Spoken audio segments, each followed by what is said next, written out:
Welcome into the Gramlich and McLean podcast presented by Ingles, the official supermarket of Gramlich and McLean. Mac, we continue here with this epic ACC football season that we've had so far. It is week 7, right? Is that right? It is week 7. We made Did it. you hear me stalling? Because I truly was like, what week is it? I'm not even Where sure. are we?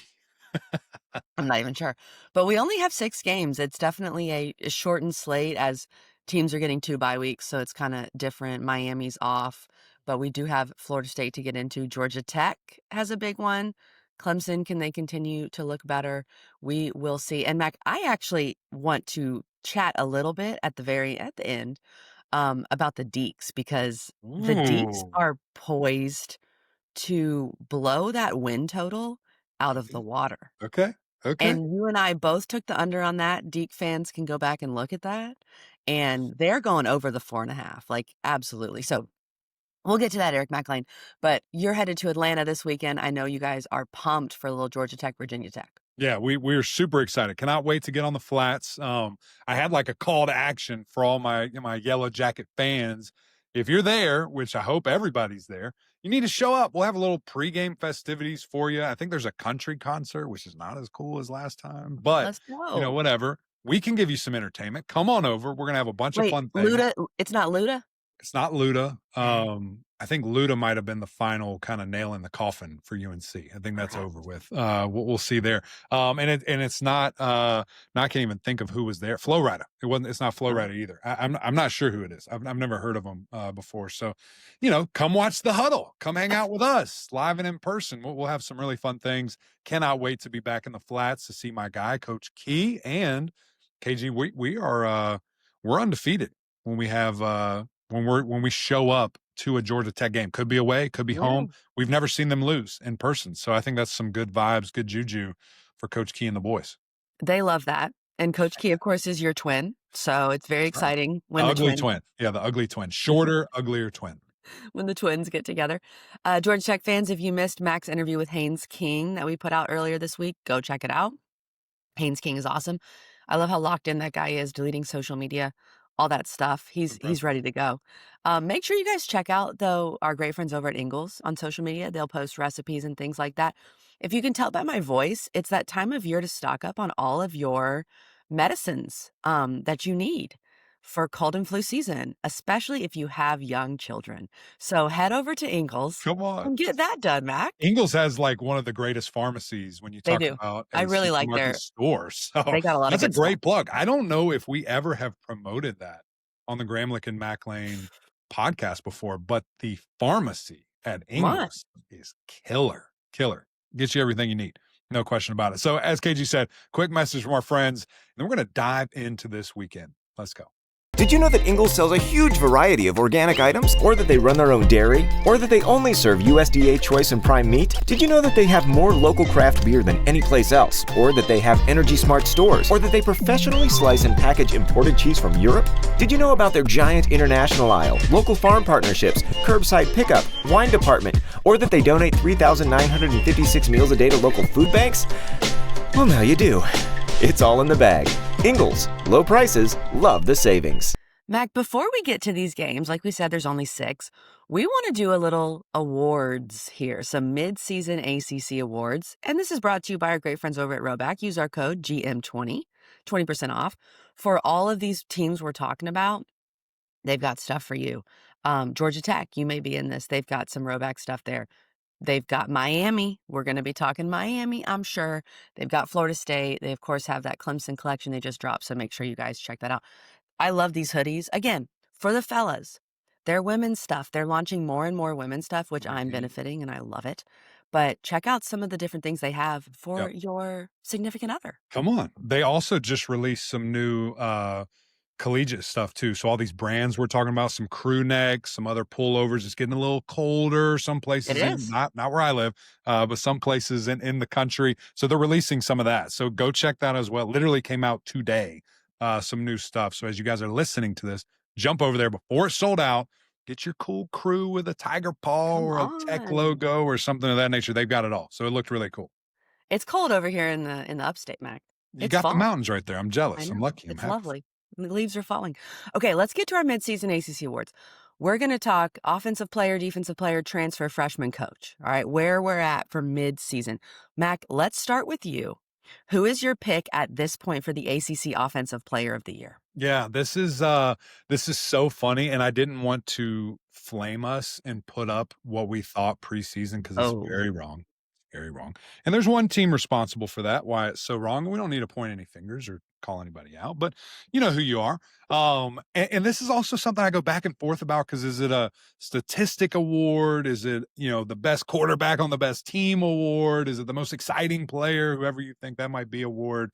And it's hard for me to say there's a better offensive player right now than Darian Mensah at Duke. Like, that dude is balling. He is throwing the ball at such a high clip, pushing it downfield, scoring a bunch of points, and he's having this run game emerge behind him, which I think's opening everything else up. It makes me very excited, just to see what could this offense continue to look like as we get wide receivers keep doing their thing.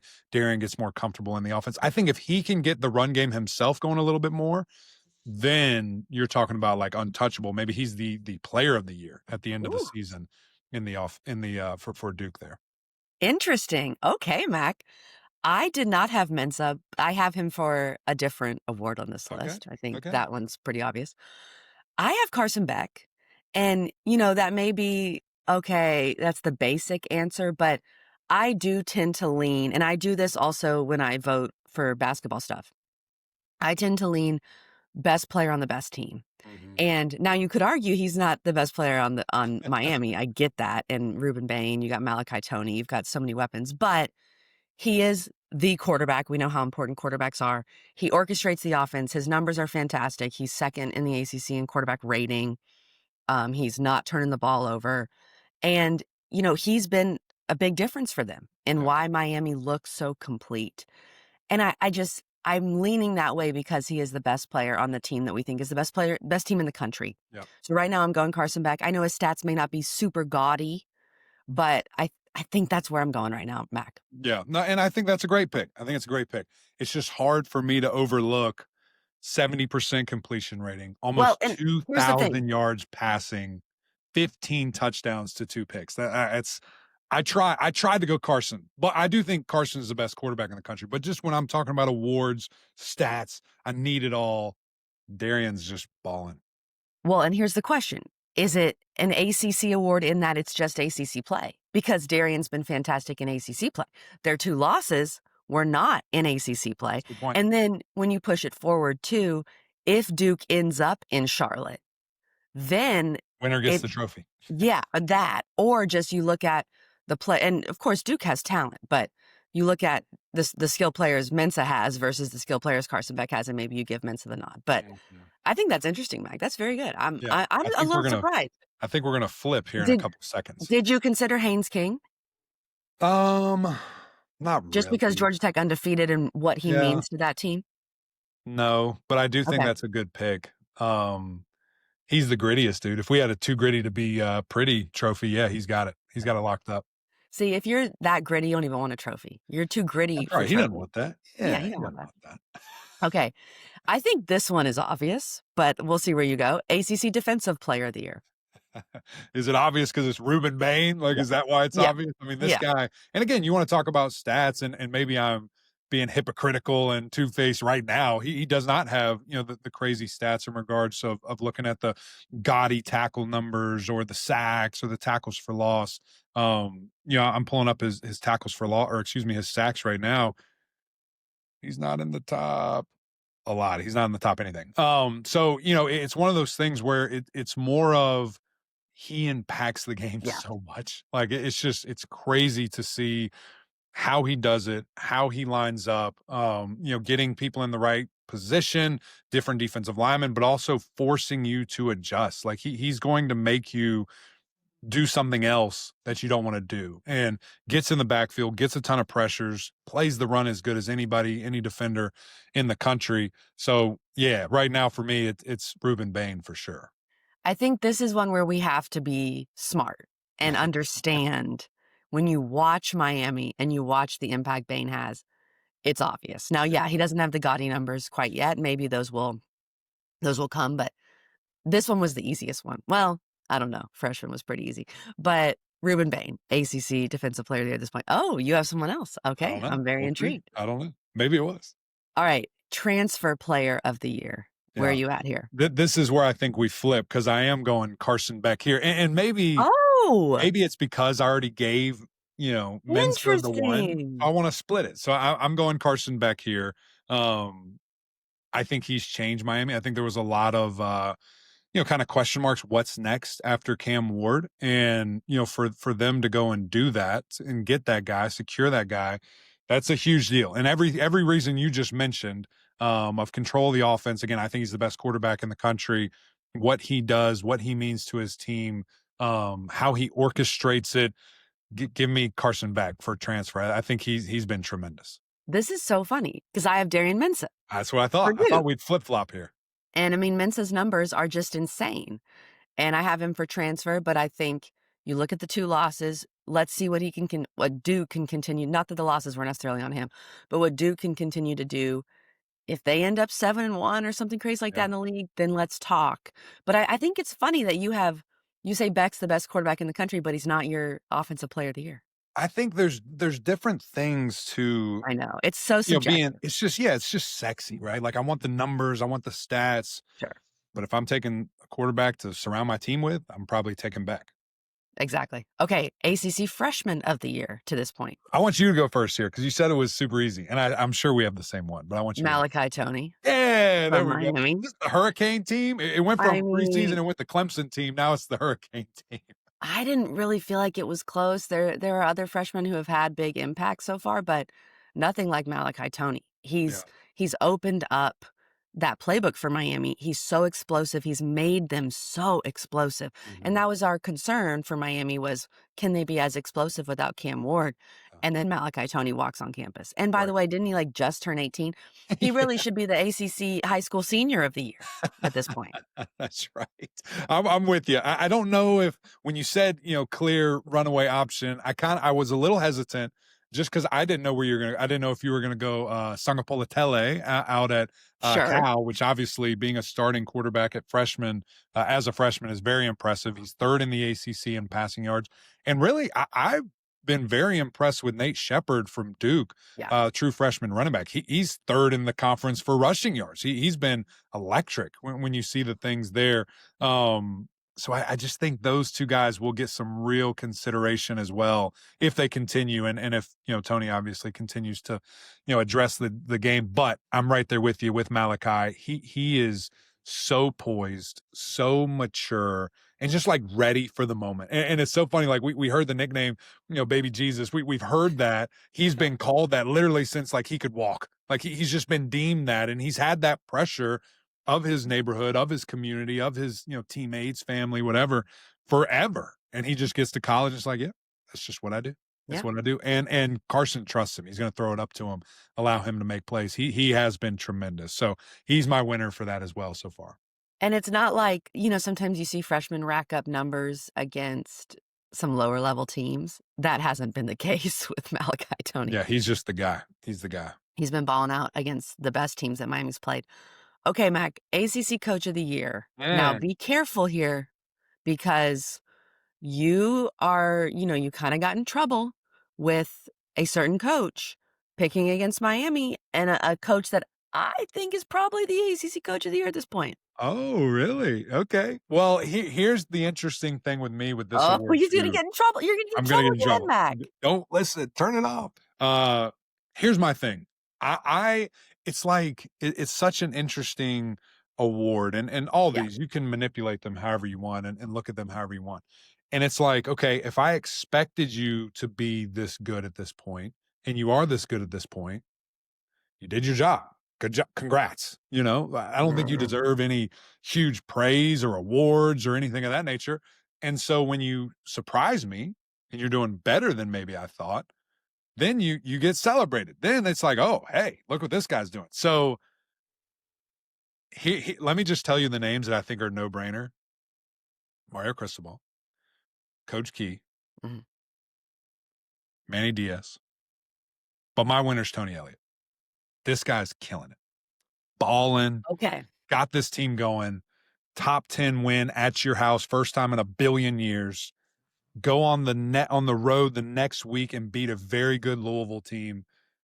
And they're doing it different ways too, like a bunch of different ways. And they don't have the best roster in college football. They do have some money, apparently, allegedly, to go and spend and do all these things. You don't have the historical pedigree, the brand. You're building all that, right? You're trying to solidify all that, right now. And administration's doing a great job helping you. These coaches doing a great job evaluation, getting guys in and coaching on the field. So give me Coach E right now as my midseason award winner. Okay, that's a good one. I understand picking Coach E. By the way, something that Mac and I have been meaning to kind of talk about. Virginia does have money. There are some interesting articles out there talking about donors and, maybe a little 20 million influx into that program. But you got to spend the money the right way. And Tony Elliott did, obviously, and he's done a fantastic job. I think it's interesting. I think you and I just look at these awards a little differently. Mm-hmm. I lean towards best team, and I want to reward the best team and their players and their coaches. I think Mario Cristobal is the coach of the year. Yeah. We did not think Miami would be this good. Best team in the country. I mean, Clemson was the preseason. You're right. And Miami is without a doubt the best team in the ACC, and I think the best team in the country. And you lose the number 1 overall pick. Like, yes, Miami has money to go get guys. They obviously did great in the portal. They still recruit so well at the high school ranks. But you lose the number 1 overall pick, and you're better. Yeah. That's coaching. Yeah. And right now, come on, it's Mario Say Cristobal. it with your chest. I love that.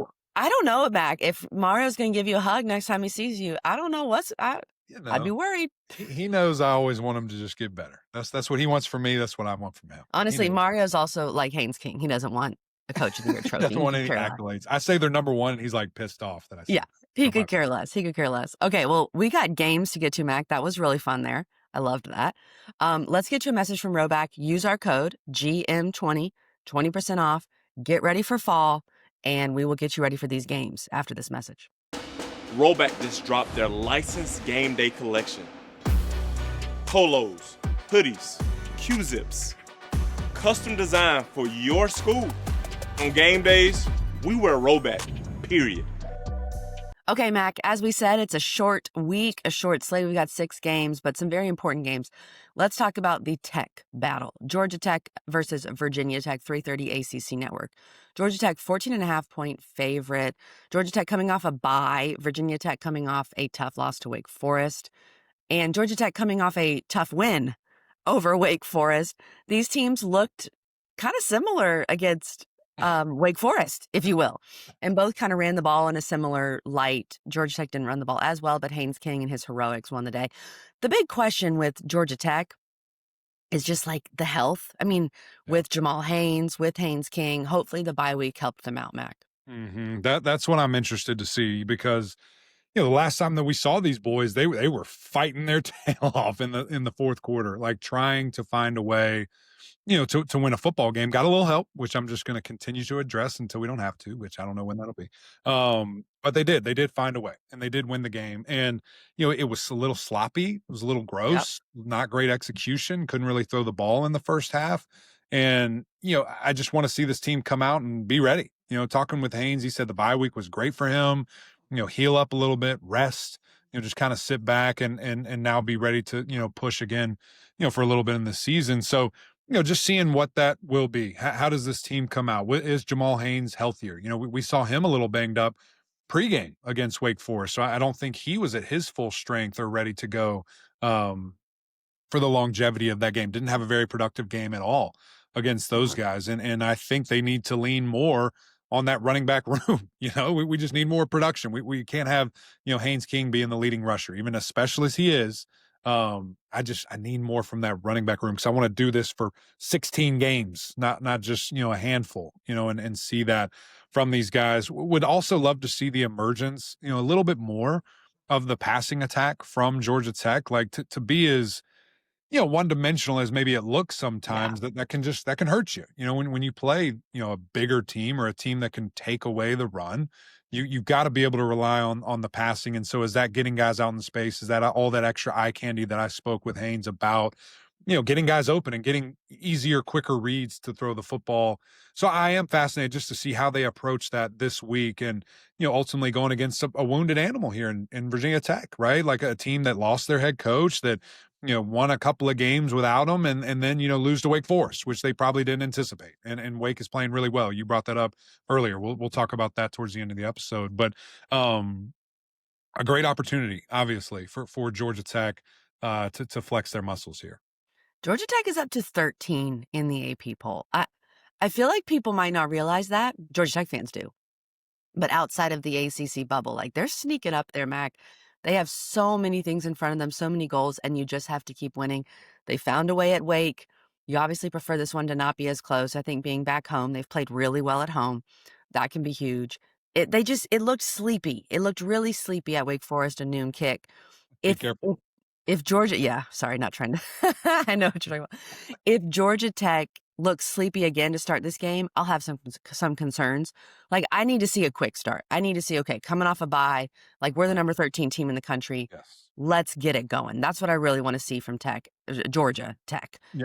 You got to specify. I agree. And just like executing, like just seeing it look good. That's the number 13 team in the country. Let's go. That's what I want. And that's who you are. And listen, talking, with coach and talking with Haynes about that expectation, and there's a great, pretty number by your name, and people are talking ACC championship. Yeah. Like, how do you just stay here? Like, get those blinders on, go forward, focus on us, focus on the main thing. That to me is going to be a significant challenge for a team that has not done something of this nature in a long time. Like, it is what it is. When you have newly found success and people are telling you how great you are, when you're used to telling them how inefficient or deficient or blah blah blah about you, it's a different. Maybe you feel a little good. So how can you keep on the earmuffs, keep on the blinders, go forward, and just focus on the main thing today, which is Virginia Tech, and they have some nice pieces there. They haven't been able to put it all together consistently. So how can you exploit that? How can you run the ball super effectively? As you mentioned, the fast start to me is the most important thing. It's huge, and hopefully we see a really good crowd for Georgia Tech, and of course for the huddle, because they will be there. All right, Mac, let's get to Pitt at number 25, Florida State. I think this is the most interesting game of the weekend. It's fascinating. I am very intrigued. Florida State's a 10.5-point favorite. Noon, early start on ESPN. What is Florida State made of? All right, you're coming off 2 back-to-back losses. Virginia, we've literally beaten that horse to death. I mean, we've talked about that game so much. Miami, you kind of got dominated. How can you bounce back? And then the flip side, I mean, it's just the truth. The flip side is, yes, Pitt beat a terrible Boston College team, but Pitt's feeling good. They're feeling very confident, Mac. They beat them 48-7. Mason Henschel, which I believe is how you say it, was unreal. The freshman quarterback, 30 for 41 for 323 and 4 touchdowns. Florida State has not been great getting after the quarterback, only 11 sacks on the season. Norvell was talking this week about how that has to improve. I think this is an interesting, perhaps a little scary, spooky game for Florida State. Do you agree? It's yes, I agree. And it's interesting because, we, just like I say about Clemson, you can't fall in the trap because you need to know the opponent. A very bad Boston College team, had a bunch of guys out, things of that nature, don't know who their identity is, rolling through quarterbacks, all these different things. So yes, what Pittsburgh did with a true freshman quarterback on air would be impressive. The fact that he did it against an ACC opponent is even more impressive. So there's some juice, and he's confident. But yeah, that's my point. The confidence for him, for sure. Now there's a double-edged sword to that. You're confident against that team. Now you're rolling into Tallahassee, who is a wounded animal themselves, back against the wall, 0-2 in the ACC, wants to make a statement, probably a little angry. And is the coaching staff, is the quarterback for Pitt, are they kind of like, oh, this guy's got it, let's give him more, let's get him going? And is it overload on top of the monsters you're going to be going against across the way for you? So I am interested in that, just to see, what does the offense look like? Are we able to be efficient at all? Or was it just a clear reflection of how, poor Boston College is playing right now? On the flip side, there needs to be a very heightened sense of urgency for Florida State. Like, it's go time. It is Absolutely. Gotta go. Gotta make statement wins like you did all the season until you ran into Miami there. And you fought your tail off. Like there's nothing to be overly sad about other than clearly not winning the game. You never were out of it. You fought like crazy. You showed moxie. You showed grit. If it ended 31-3, then yeah, deflation, 2-10. Oh my gosh, all those things creeping in. Okay. But you didn't. You fought and you got stops when you needed to get stops. You scored when you needed to score. Some people say you ran out of time. I don't think that's the case. But you were in the game. You're in the game. You were an onside kick away from making it a crazy game, and obviously not able to capitalize there. So I do need to see, though, a sense of violence, a sense of urgency, a sense of like we need to show who we are from Tommy, from the offense and defensive lines. Like everybody must improve because the last two showings you got punched right in the face and you weren't able to respond enough. Yeah, I think, well, to your point there, Mac, you got to start fast too, which Florida State hasn't really done in the last two games. The other big factor here is the Desmond Reed factor, the star running back for Pitt. Will he play? We don't know. He hasn't played in the last couple games. He is a game changer. Yeah. We know how Virginia was able to run on Florida State. So if he plays, I think that's a differentiator, but I don't know. And then the other big thing for me, Mac, you bring up Tommy, the turnovers. The turnovers have been an issue against Miami, against Virginia. You cannot give Pitt life early in this game, throwing some questionable picks or whatever Right. it is. Yeah. You need to see a 0 INT game from Tommy. Yeah. Personally, that's what I would like to see if I'm a Florida State fan. It would be nice, because they've got those sharks over there and they're swimming in the water. Yeah, and Pitt is going to dial up pressure. We know what they want to do. Yes. And so a couple of things with it. That's a great point. And Biles and Lovelace and Kyle Lewis and all these boys over there hunting and excited, for the opportunity. Ton of sacks from that crew, with what they do there.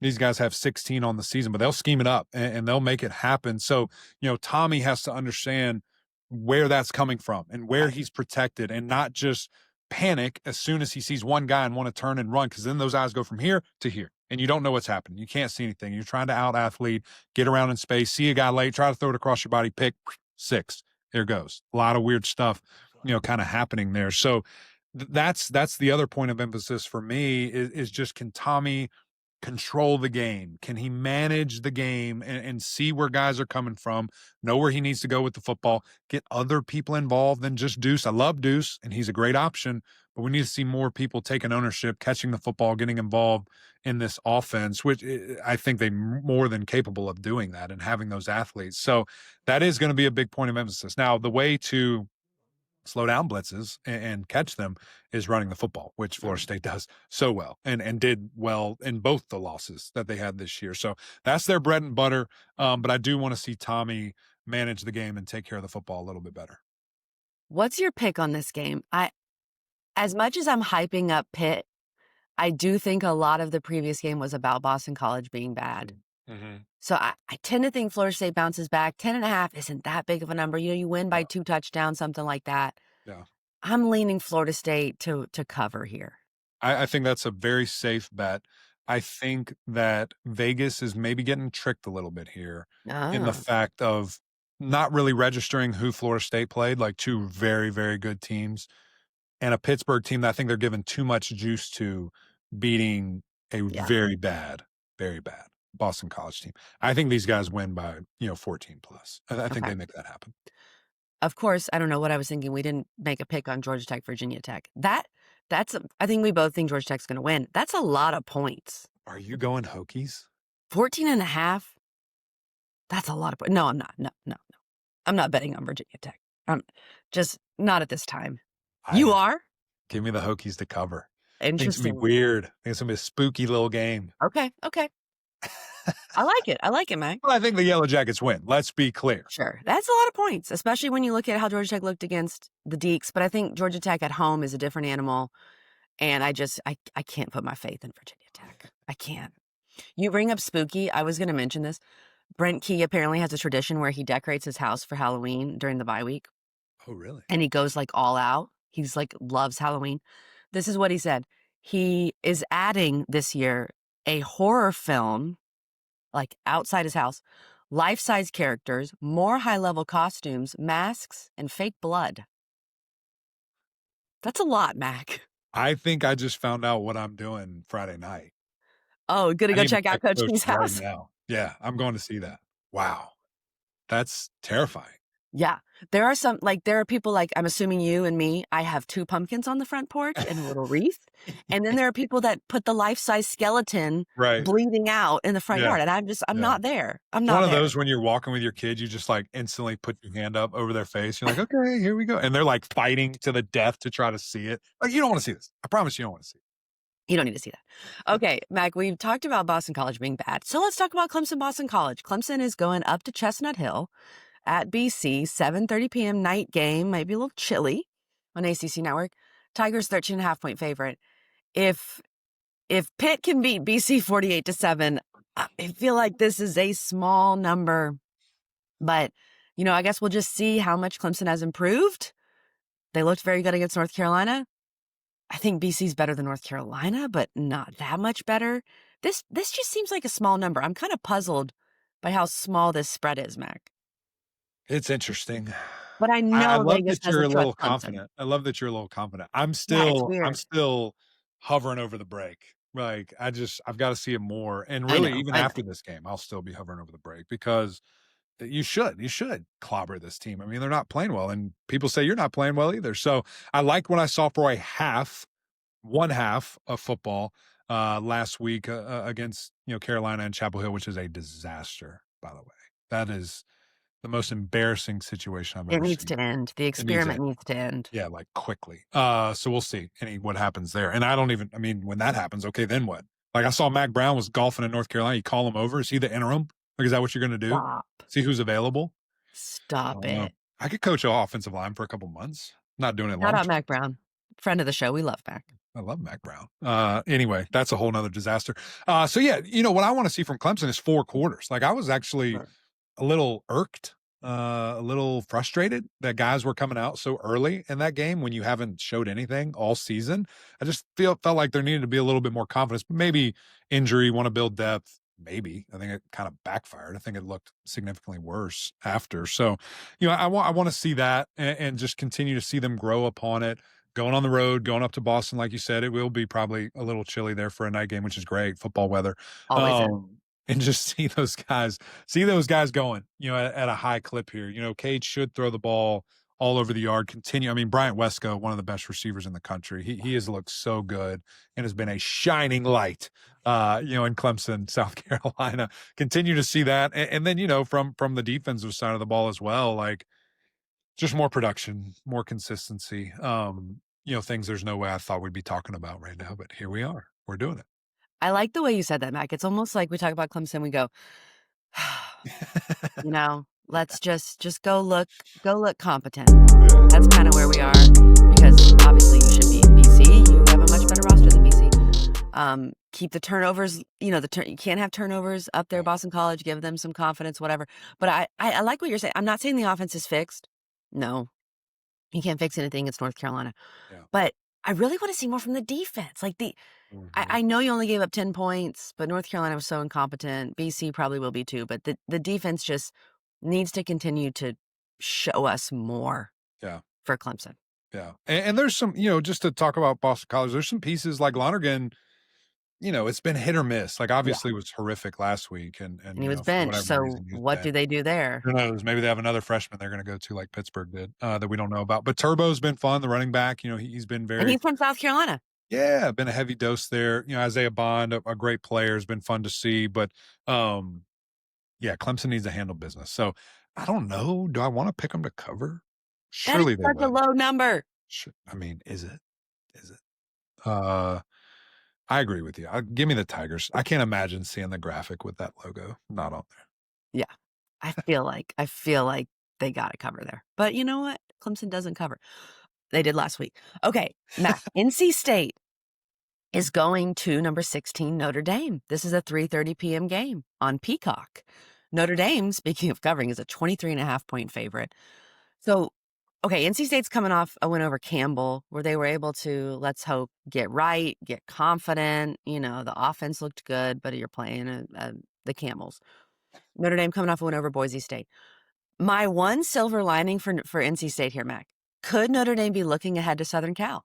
I think that's possible. They have Southern Cal next on their schedule. The big thing for NC State, I think you can't turn the ball over up there. NC State ranks 113th in FBS -4 turnover margin. Notre Dame is very good. They're +5 on the season. They're not going to make mistakes.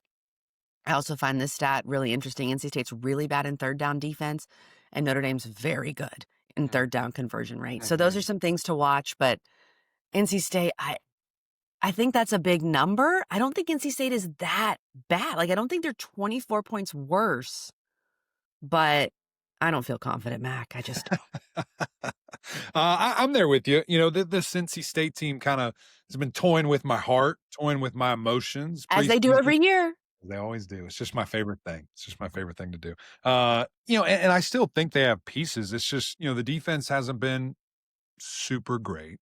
You know, they've given up a lot and been pretty porous, you know, throughout the entire year. Have had some nice, you know, flash points, but just consistency, things of that nature. Same thing with you know, CJ and the boys. He's done relatively well, taking care of the football very well, actually, outside of that one game where it just was like forgot who he was, Yeah. you know, for a second. He and Hollywood will have to play like superstars. Like that, they will have to have their absolute best game. It's not going to be pretty. There's not going to be perfect holes. Hollywood, you got to find a way. Got to stay patient, hit it when you can, get outside. You know, because this Notre Dame defense for the first, you know, 4 weeks of the season looked bad. I mean, they just did not look good. They have dramatically improved since. I think they are peaking right now, playing at a really high level, have some good talent all throughout that defense. But how can you take advantage? You got a big quarterback, mobile quarterback, a guy that can extend plays, and a really nice pass catching, you know, arsenal, you know, of guys that you can get the ball to, which is always fun to see. But then you look at CJ Carr, who is killing it, like freshman quarterback for Notre Dame. He's feeling really good about himself. You have one of the best, if not the best running back, you know, in the country, and Jeremiah Love, who, again, also looks like he's turning it on a little bit right now. So it will be interesting to see. It's a ton of points. They only beat Boise 28-7. Yeah, but it's kind of what Notre Dame does to the ACC. True. Give me the pack. Give me the pack to cover. Barely. Give me Notre Dame. Okay. They're making their playoff push here. When they lost 2 games, I'm like, they're done. They're out. Never. These boys are going to be 10-2, chilling on conference freaking championship weekend. And last year showed me you can never count Notre Dame out. You can lose to Northern Illinois. And it doesn't matter. Still almost win a natty. Unbelievable. You're Notre Dame. You just get that bump. Okay, Mac, I don't have much on these last 2 games, but you tell me. Stanford at SMU. SMU 18.5-point favorite. This is a noon kick, by the way, on the CW, so at 10 a.m. It feels like kick for Stanford. And then Wake Forest at Oregon State, 3:30 p.m. CW. Wake's going all the way out to Oregon. That's interesting. Oregon State is 0-6, and Malik Murphy has thrown 7 picks. So crazy situation. My point with this game, with Wake, Oregon State, Wake, this I think they're only 2.5-point favorite because they're traveling across the world. This could be your 4th win for Wake. Wake is gonna get over that 4.5. I believe, Mac. I think Jake Digger's done a really good job. Yeah. With this roster, bringing in guys. They should have beaten Georgia Tech. You could argue maybe should have beaten NC State. Like, they've been so close. And I'm just really impressed with the job he's done. So I hope that the Deeks can go out there and handle business. I know it's a long trip. I get that, but they should beat Oregon State. And then SMU, look, Stanford's not good. I know they just got some money, which is great, but you can't. That money's not going to do anything for Saturday, Mac. Not now. Is this you better not for Wake Forest? For the Deeks? Yeah. Yes. It's a you better not. I mean, this team's 0-6. This team's 0-6, guys. They're terrible. Yeah. Let's Flex be your real. muscles a little bit. Let's see it. I'm with you with everything about Coach Dickert. He's been fun to watch, great energy. I mean, every time I've interacted, spoken to him, I've been thrilled, you know, with kind of his messaging and his view on this team and where they can be. And there's some juice. You know, when you saw him, you know, those first couple of weeks, you're just like, golly, this is That's not the other thing. After week 1, you were like, oh my These God. guys stink.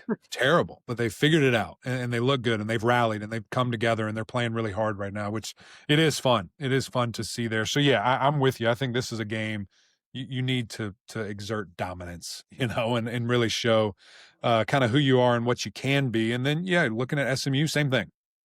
Get back on track. Stop turning the football over. Pick it up in the pass defense and work on things of that nature and get a conference win. Big deal. 2-0 in conference, a lot of juice, a lot of momentum, and try to get back to Charlotte because there's a lot of people, maybe myself included, that are kind of counting the ponies out, Sure. just from what we've seen from him. And guess what? We did that last year too when they lost to BYU and they looked, kind of slow to start the season. So who knows? We might look up in 3 weeks and be like, my goodness, SMU's playing at a super high level. So we'll see. It's going to be fun. Another good weekend, KG. Can't wait to see it. Some impactful games, not as, huge as a weekend. A lot of teams off, but we'll see. Who knows? I'm sure we'll get together Sunday, Monday, and be like, what the heck just happened? That's just kind of what we do over here. So appreciate you guys. We need your help. Jump on the train. Subscribe. We're so close to 10K. We're super excited to get to that number. Hope you guys will help us get there. Follow along. Jump in the comments section too. Love to hear, what you guys think for your mid-season award winners and who you have. Did we miss anybody? Is there like a blatant choice that we're just like totally oblivious to? I don't think so. I like our list. I think we did a pretty good job. So appreciate y'all as always. Until next time, we'll see y'all.